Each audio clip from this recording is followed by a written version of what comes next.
But first, a national nightmare also making its way into North Alabama, a workplace shooting. We want to bring you the very latest on that deadly mass shooting that happened at a fire hydrant foundry in Albertville this morning. Small town thrust into the national spotlight as it's become the latest name on a list of cities devastated by workplace shootings. And one of the people who works at Mueller afraid to go back to work. The people rocked by that deadly shooting. We'll bring you both of those updates in the next 5 minutes. Thanks for joining us tonight. I'm Dan Schaefer. We've been on top of this shooting since it happened early this morning. And tonight we have team coverage from Albertville.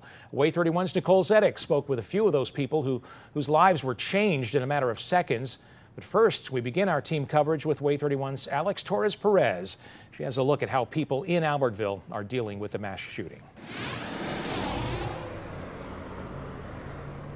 Dan, it's like you said, it's honestly a nightmare. People here are shocked and heartbroken because this city is usually known for being peaceful and quiet. But right now it's under the national spotlight as the scene of yet another mass shooting. Small town Albertville, we hear about in other places, but this morning early it struck home.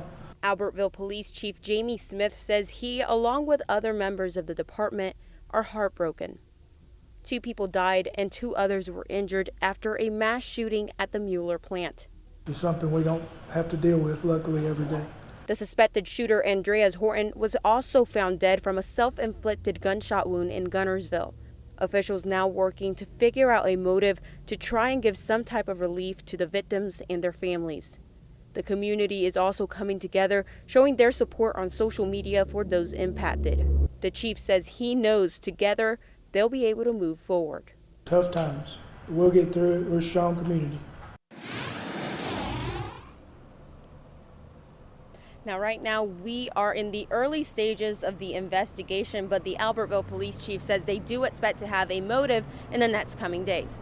Reporting live in Albertville, Alex Torres-Perez, WAAY 31 News. Thanks, Alex. Here's what we know about the shooter so far. 34-year-old Andreas Horton does have a history with police, but they told us it wasn't anything that raised any red flags. The Albertville police chief told us it was, quote, traffic tickets and such. Right now, it appears the shooting was completely unprovoked.